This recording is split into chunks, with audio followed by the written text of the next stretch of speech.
Hey there nation, welcome to the show where we help you to play miniatures wargaming on a budget. It is I, Commander CheapSkate, and we are back with another edition of the Underhive Wars.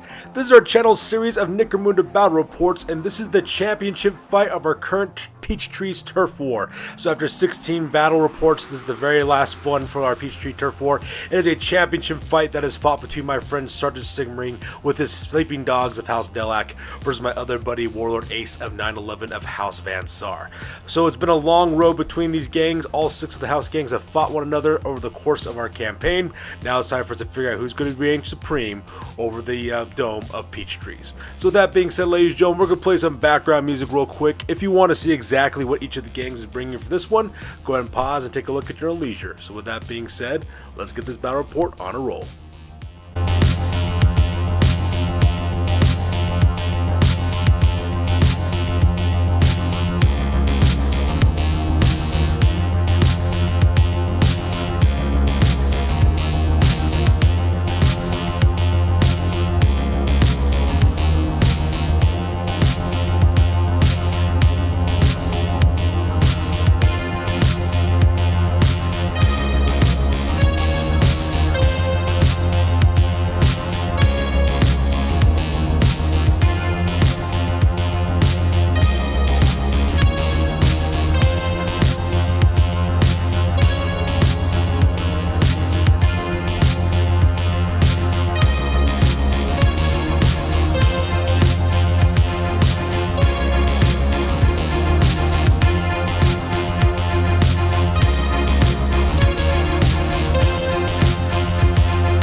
Alright, here's an overhead shot of the battlefield. This is being fought on a 6-foot by 4-foot table. In the middle of the combat zone, we have gantry walkways, ruined buildings, industrial sites, rubble, site blockers, all kinds of good stuff. As at this point in the battle report, we talk about what the scenario rules are. So the scenario rules is a standoff scenario. It is a typical gang fight between both gangs.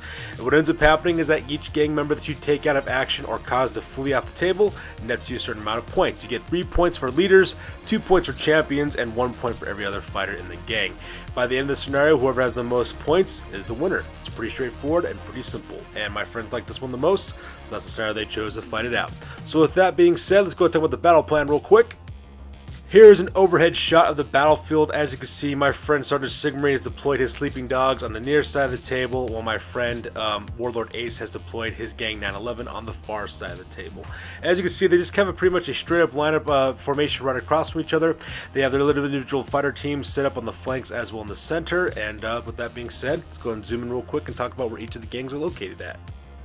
So, starting off with the sleeping dogs on the left-hand side, we have a little fire team made up of some juvies as well as a ganger. On the left-hand side, you have Noob. That's a juvies armed with an auto pistol. Right next to him is Reckless on the right-hand side. He's armed with an auto pistol and a stub gun. To the right of him is Ghost, who's armed with a stub gun as well as a sword. On the right-hand side, that is Napalm Neo. He's a ganger armed with a flamer. And that makes up the left-hand deployment for the sleeping dogs. Making up the deployment in the center for the sleeping dogs on the top of that catwalk, we have 2 members of the sleeping dogs in overwatch position. On the top there, that is Miss Spectre. She is a ganger armed with a last gun, and right next to her is Wesley, who's another ganger armed with a last gun as well. And they're kind of posted up here at the top of the walkway, so they have a good field of fire over the entirety of the battlefield and provide overwatch cover for the gang members moving on the ground. On the right-hand flank of my friend Sergeant Sigmaring's deployment area, you have 3 more gang members as well. Up in the front, I believe that is Mr. Smug. He is a ganger armed with a bolt gun. On the left-hand side, that is Slick. He's a ganger armed with a shotgun. On the right-hand side, that is Silk, who's a ganger armed with an auto gun as well. So kind of like a really assault-heavy kind of right-hand flank. And then finally on the top of this water tower, the reason why these 3 gang members are located here is because they're actually off the side of the table. In the front on the right hand side, that is Mr. Sinister. That is the leader who's armed with twin bolt pistols as well as a melta gun. On the left hand side, that is Tiny, a champion armed with a grenade launcher and a stub gun. And right behind them is Painless Joe, another champion armed with plasma gun as well as a last pistol. And all 3 of these characters have the infiltrator special rule, so they will not be coming in until later on in the next turn for the battle report. So with the deployment for the sleeping dog over with, we go directly to deployment for 9/11. Alright, so starting on the left-hand side for deployment for 9/11. On the left-hand side, on the very bottom there, you have, I believe his name is Souljax, his name. Souljax is a ganger who's armed with a heavy stubber as well as a maul, and then right apart above him is Tugs, that's another ganger armed with a bolt gun, frag grenades, as well as a maul as well.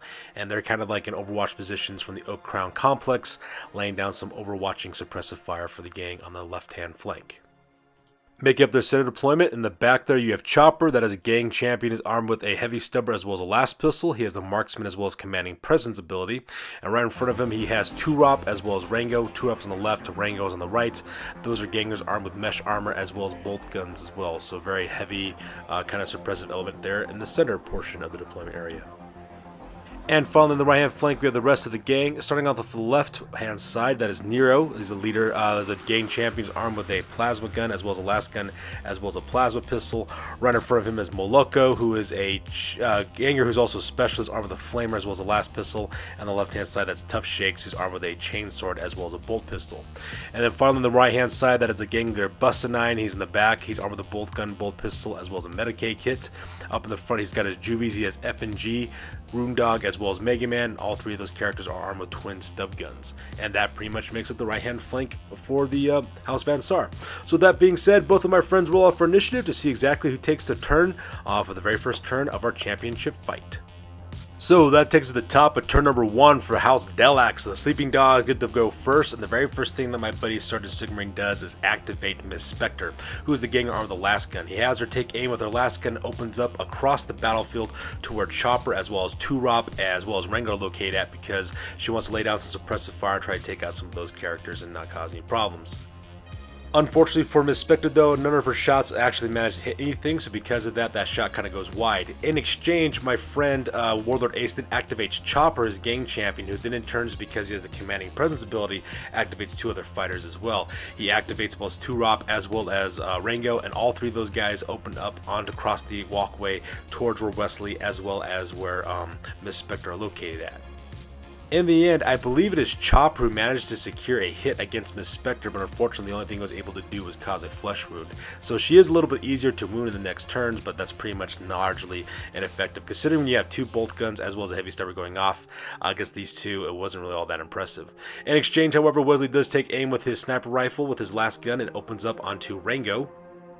And now that he's managed to hit Turop, he also manages to cause a flesh wound as well. Now, because he's so close to the edge, Turop does need to roll, Rango needs to roll up on his initiative to see if he falls off.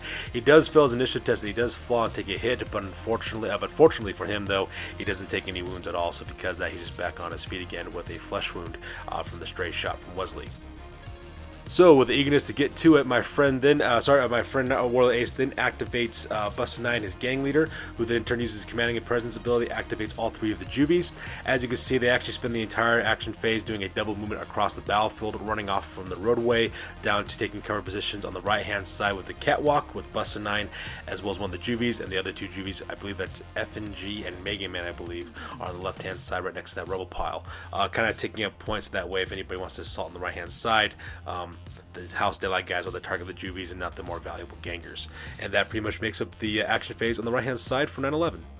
Meanwhile, on the center of the table, my buddy Sergeant Sigmaring then activates his juvie noob. He actually spends a double action for him to move forward twice right into the middle of the Alexander's department store, so that way he could act as a bullet magnet for any incoming fire to protect his juvies assaulting on the left-hand flank. And continue to counter-press on the pressure on the right-hand side, my friend Warlord Ace then activates Nero, his gang champion, who's armed with a plasma gun. Since he is a gang champion, he's able to activate 2 other fighters, so because of that, Tough Shakes as well as Moloko, they also spend the entire turn doing a double movement up to that purple pile there to catch up with the juvies as well. So now 2 different fire teams are starting to sweep on the right-hand flank towards the Sleeping Dogs and bring some pressure that way, so looks pretty dangerous that way. So, continuing on the turn, my friend Sergeant Sigmaring then activates Reckless, his another juvies armed with the twin pistols. He actually spends a double movement moving into the middle of the Alexander's department store as well, so that way they can start pressing their attack in the center of the table. And for the rest of the movement phase, action phase is pretty uneventful, so we're just going to kind of go through each of the gangs real quick and talk about exactly what happens. Up on the left-hand side, both Tugs and Souljax do try to do some Overwatch shooting over into the juvies who are assaulting in the center, but unfortunately for them though, they missed their shots and were able to cause any damage whatsoever. So unfortunately for my buddy Warlord Ace, his shots got kind of wasted during the action phase for the left-hand flank. In their center, though, as you can see from this photo, the rest of the juvies do move up into the middle of the Alexander's department store. Starting off with Ghost on the right-hand side, he moves a double movement to move into the Alexander's department store. Same thing with Napalm Neo, he also spins a double movement with his Flamer to get in the middle of the department store as well. So now those juvies, as well as that Ganger, are safely within the confines of the ruins of that department store. Meanwhile, over here on the left-hand side, Mr. Smug does move up a couple of inches to the left-hand side of that walkway. He takes aim with his bolt gun to open up on the 9/11 characters who are starting to storm over on the right-hand flank. And same thing with Silk, she also moves up a couple inches to the right-hand side in order to put some fire with her auto gun into those advancing 9/11 gang members coming over the right-hand side as well. The only thing they're able to do, however, is put a serious injury onto one of the juvies. I believe that is FNG, I believe who that is, who's also on the ground right now. So he's laying on the ground bleeding out because he really can't do anything else for the rest of the turn. And lastly, Mr. Smug, he also, sorry, not Mr. Smug, Slick, who's the Ganger, who's armed with a shotgun. He spins a double movement moving to the right-hand side of this water tower next to the MCI Chemical Works in order to get up to their position. For the end phase, the only person who needed to roll for the end phase was FNG, who was injured. Because they roll up on the die, he just ended up being serious injury still, so he's just laying on the ground, still bleeding up. So pretty uneventful turn number 1 for the campaign so far for the championship fight. So that being said, we go directly to the top of turn number 2, and we roll for initiative to see who goes first. Alright, so that takes us to the top of turn number 2, and House Van Saar managed to take the initiative, so because of that, my buddy Warlord Ace will go first. Here's an overhead shot of the battlefield so that way you can get an idea of what's going on. As you can see, the House Delaque is starting to push their advantage into the center of the table, as well as starting to intercept the 9/11 members on the right-hand side. 9/11, however, is starting to press the advance on the right-hand side, moving up the juvies as well as the Gangers to assault through, as well as maintaining cover positions on the left-hand flank as well as the center to make sure they protect their territory from being attacked by the Delaque. So with that being said, we go directly to the very first action of turn number 2. So what ends up happening is that Warlord Ace activates his gang leader Bustinine, then uses Commanding Presence ability to move up his juvies as well. As you can see in this photo, all 3 members of his juvies move up forward just 6 inches, that way they can start taking pot shots with their twin stub guns. And the same thing with Bustinine, he also moves up forward too, so that way he can get a good cover position to open fire onto the members of the Sleeping Dogs. Unfortunately for Warlord Ace, the only thing he managed to do was to put a flesh wound onto Ghost by one of his juvies. Other than that, the rest of their shots were pretty much missed or ineffective, including Bustinines, which was actually pretty demoralizing to see all that kind of wasted shots taking place in the opening rounds of turn number 2. So with Warlord Ace's action portion done, we then go to move on to Sergeant Sigmarine. Sergeant Sigmarine then activates his trap by deploying all 3 of his members for the Infiltrate Special Rule. On the left-hand side is Mr. Sinister, and the center is Painless Joe, and on the right-hand side is Tiny. His 2 champions, as well as his gang leader, get into positions right behind 9/11, and 9/11 is right in the middle of that open field, and they start opening fire with the weapons. The very first thing they do is actually take Painless Joe, and he opens up with a frag grenade from his grenade launcher. And not only does he manage to hit Nero, but because the blast radius from it also manages to hit Tough Shakes as well. So that was pretty demoralizing for my buddy Warlord Ace to see his guys get emulated by shrapnel fire. However, all it ended up doing was upsetting these guys for the most part. They managed to cause a flesh wound onto Nero, so now he's a little bit easier to wound, and he pushed him back an inch, and same thing with Tough Shake, was unable to get injured at all, pushed him back an inch as well. So they just kind of shift these guys over to the left-hand side a little bit, so not much really happened there. However, what ended up happening is that my buddy Sergeant Sigmarine then activated his gang leader, Mr. Sinister, and used his Overseer ability, which is a double action, and made that Overseer ability to go on directly onto his champion, Painless Joe's arm with a plasma gun. And what the Overseer ability lets you do is actually let you be able to do double the amount of actions as you normally would for that character. So normally, so because of that, he then activated Painless Joe. Painless Joe took his plasma gun and got 2 rounds of shooting him because of that Overseer ability. As you can see from this shot, it was pretty overwhelming to see exactly what kind of firepower I was able to bring to bear. Painless Joe managed to wound as well as put out of action Nero, so because of that, he will need to roll up on the serious injury table to see exactly what happened to him. He also caused a serious injury onto Moloko as well, so because of that, that member of the House Van Saar is now laying on the ground bleeding out. He also managed to put a serious injury onto one of the juvies as well, and so because of that, he's laying on the ground bleeding out as well. So because of that, these kind of clean sweep this right-hand center area with some plasma fire really quick. Now, because like I said before, it is a double action to use the Overseer ability, Mr. Sinister doesn't really do anything, but then again, he doesn't really need to because all that damage was just done right here in the center of the table, which is pretty awe-inspiring to see that happen. So, not to be outdone, my buddy Warlord Ace then activates Chopper, and because he's a gang champion, he activates 2 other fighters. As you can see, he operates both Turop as well as Rango. All 3 of those guys turn to aim their bolt guns as well as their heavy stubber directly at Mr. Sinister, Tiny, as well as Painless Joe. But unfortunately for them, the only thing they're able to do is actually cause 1 wound to Mr. Sinister. It's not much of a big thing though, because Mr. Sinister is a gang leader, so because that he does have 2 wounds, so he has 1 more wound left over, and that's all that really happened from that large amount of fire that took place there a little moment ago. Unfortunately, I forgot to take a picture of it, but on the backfield of the table, what ended up happening is that Mr. Sergeant then activated one of his other members of his gang. That guy's name was Slick. He's the guy's armed with a shotgun. He spent a double movement moving up that guy. Unfortunately, though, I forgot to take the photo of that. So that was happening with that scene. The next thing that ended up happening is that my buddy Warlord Ace then activates his gang leader Bussanine, who turn around and they start aiming their guns directly at the members of the Sleeping Dogs. And as you can see, after the smoke got cleared from the gun blast, as you can see, both Tiny as well as Painless Joe, not only those guys get shot and hit, but they also go out of action as well. It was a combined fire of those juvies as well as Bussanine opening with his bolt gun as well. So because of that, those 2 guys go out of action. They will need to roll up on the serious injury table as well to see exactly what happens to them. From there, he then my Sergeant Sigmund then activates Miss Spectre, who then takes aim with her last gun, opens up onto Turop, which is the gangers across the battlefield from her, on top of the other catwalk. She does hit Turop, but unfortunately for her was unable to wound, but because he's so close to the edge of the catwalk, Turop has to roll up to see exactly what his initiative score is going to be, and unfortunately for him, he fails his initiative test, so he does fall, and not only does he fall, but he also impacts on the ground, causes an injury for himself, and also causes a flesh wound from that, and he also goes kind of into serious injury as well. So because of that, he's just laying on the ground, just kind of laying there bleeding out from the flesh wound that was given to him by Miss Spectre's last gunshot, so that part was pretty scary. So in retaliation, my buddy Warlord Ace then activates his ganger Tough Shakes, and he actually makes a move forward into a charge. He charges directly into Mr. Sinister, the gang leader. So because of that, the 2 of them go directly into close combat. As you can see in this photo, Tough Shakes just totally impaled the gang leader, Mr. Sinister, with that chainsword of his. He gets bonuses from charging as well as fighting with 2 weapons, because he has a pistol as well as a chainsword. So because of that, he was able just to chop down that gang leader, to slip through his armor save and manage to chop down Mr. Sinister. So because of that, Mr. Sinister goes out of action. Same thing with the 2 gang champions for House Delaque. So things are looking very, very bad for my buddy Sergeant Sigmarine. So, fearing for the worst, Sergeant Sigmund then moves up Miss Spectre to her cover position there on the left-hand side of the walkway. She takes aim with her auto gun directly into the juvies, who are from 9/11 are moving down the center of the thing. It opens up with rapid fire. Silk does manage to get off 2 extra shots off with her auto gun, but unfortunately for her, she also rolls up a jam roll too, so because of that, she will need to reload in the next turn, so that will cost her a little bit of her simple actions in order to make sure that she can clear her weapon and keep on shooting. Luckily for her though, her 2 shots do land into F and G, which is one of the juvies. Not only does she manage to hit and wound that character, but she also manages to put him out of action as well. So because that F and G will need to roll up on the serious injury table to see exactly what happens to him at the end of the scenario. So because he has no targets to shoot at, Warlord Ace then activates Souljax, actually has him spend a double movement dropping down to the ground level, so that way he can start moving and pressing the attack on the left hand side of the battlefield.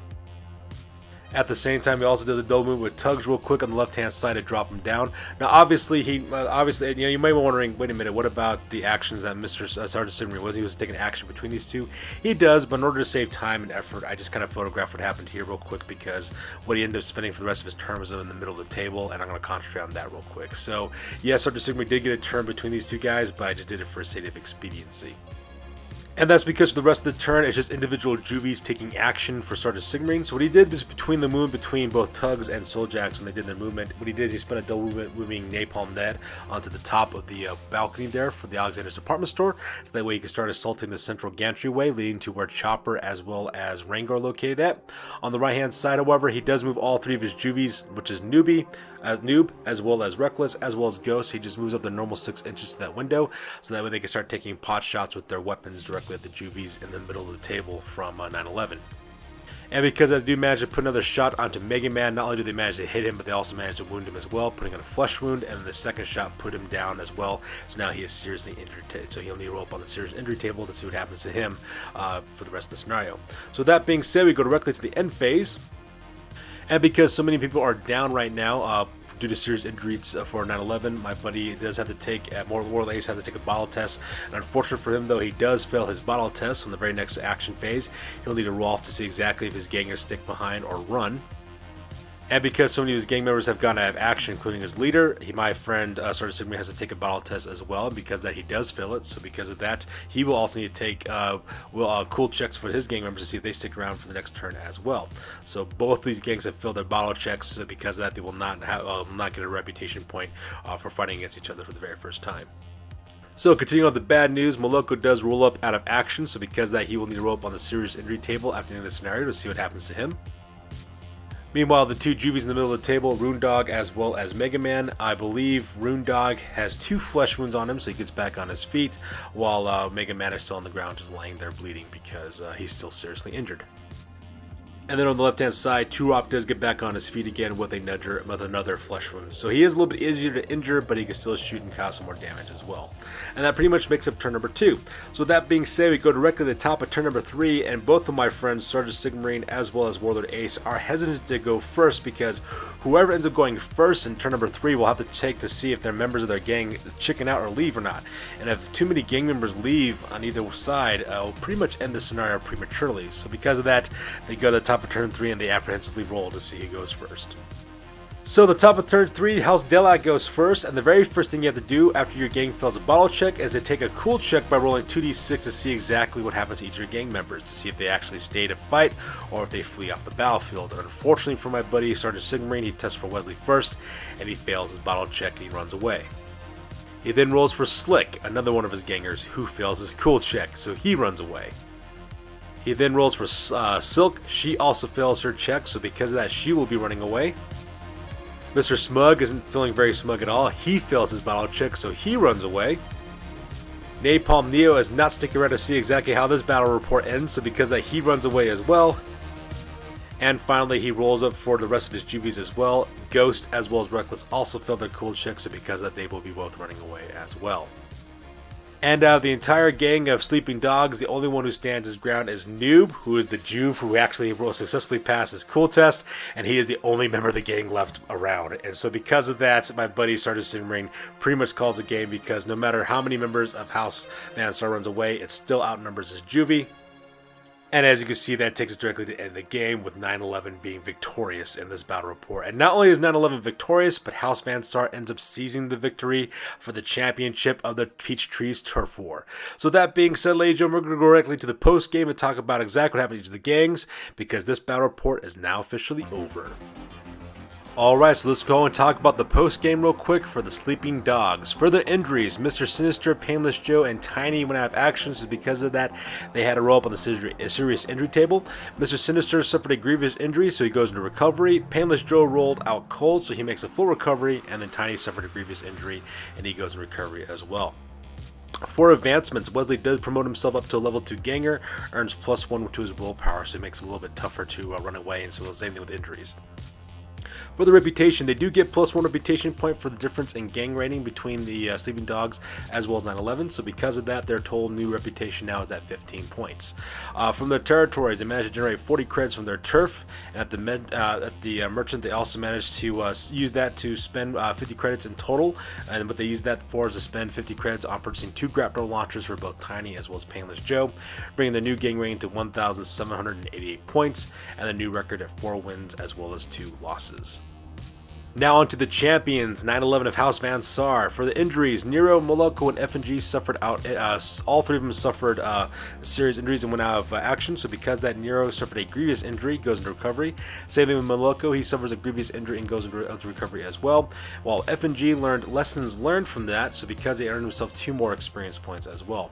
For advancements, Tugs promotes himself to level 3, earning +1 to his willpower, and Souljax promotes himself up to level 3 as well, learning the ballistic expert skill, and FNG also promotes himself up to level 2, earning +1 to his ballistic skill too. For the reputation, they do earn 2 points of reputation for winning, bringing their total reputation points to 12 total, and they also net themselves an additional turf as well, bringing their total number of turf under control to 5 turfs. At the merchant, they do earn 10 credits from winning the scenario as well as 10 credits from working the turf, and with their 20 credits, they spend all of it on drop rigs for both Tugs as well as Soul Jazz. That makes their new gang rating at 1,865 points, as well as a new record at 5 wins and 1 loss. So that being said, ladies and gentlemen, let's go directly to the Peach Trees Turf War campaign finale and talk about exactly how all the gangs stacked up. Alright, now it's time to talk about the finale for the Peach Trees Turf War. So starting with our gang ratings, starting off in very first place is our current champions, 911 of House Van Saar. They have a total of 12 reputation points, 5 wins and 1 loss, and a gang rating of 1,865 points. In second place is the Sleeping Dogs of House Delaque with a 15 points reputation, 4 wins and 2 losses, and a gang rating of 1,788 points. Taking up third place is my gang, the Jury of House Caldor, with 8 reputation, 3 wins and 2 losses, and a gang rating of 1,810 points. Followed by fourth place with the Killjoys of House Escher, with points of 5 reputation, 3 wins and 2 losses, and a gang rating of 1,750 points. In fifth place is the Iron Sights of House Orlok with 3 reputation, 1 win and 4 losses, and a gang rating of 1,300 points. And finally, the last is sixth place, the Pelago Slam Kings of House Goliath, with 3 reputation, 0 wins, and 5 losses, and a gang rating of 1,450 points. In the end, this game was a very fun campaign with lots of twists and turns. It was a lot of fun learning the new rules and the new campaign system for this game system that was created by Games Workshop. It took some time getting used to, but it's also a lot of fun so far. This is after a course of a year of playing this since this game was initially released. My friends and I are looking forward to making new campaigns with this new rule set, and in fact, what we're actually going to do is we're going to take these gangs that we created just now, put them on hold and put them away for now, because we're thinking about starting a brand new campaign starting from scratch. I have a few more friends who want to play and join us with this in this new campaign set system. I have about 4 of them want to join up with their own gangs, so because of that, we'll be starting all over again with a new turf war and a new campaign, so that way you guys can see exactly how it looks like with all 10 gangs fighting it out. We're actually thinking about making it into a map-based campaign where actually each gang has 3 hexes, so that way you can see how our gang territories rise up from there. And in fact, as you can see in this backdrop, you can see exactly how this campaign looks by the end of the Peach Trees Turf War. We're also proud to announce that because of that, until we get that new campaign on the roll, we're going to bring back another oldie but goodie that we did back in the past. It was a limited series that we called It Came From the Sump, so we're doing exactly the same thing now with the new rule set. We're calling it It Came From the Sump Season 2. We'll be showcasing that whole series of scenarios and battle reports in the week of Halloween. We'll put one up every single day of the week of Halloween, so that way you guys can binge watch those and get into the holiday spirit with Halloween with a horror-based scenario system for Necromunda. We're going to use the 4 remaining gangs that didn't fight in our last time we did this, which are 4 of the gangs. We'll be using those guys to do this on this season. As always, it was a fun campaign with great memories. Had a lot of blast playing with my friends, and we're looking forward to creating a new campaign with new episodes for you guys for the Underhive Wars. As always, please feel free to comment, like, and or subscribe. Your guys' input is invaluable to us as always. Also check us out on Facebook, Google+, Instagram, as well as blogger.com for all the latest and greatest in hobby news. That's going to do it for this one, you guys. This wraps up the Peach Tree Wars. You guys stay classy. We will catch you guys in the next one. Peace out.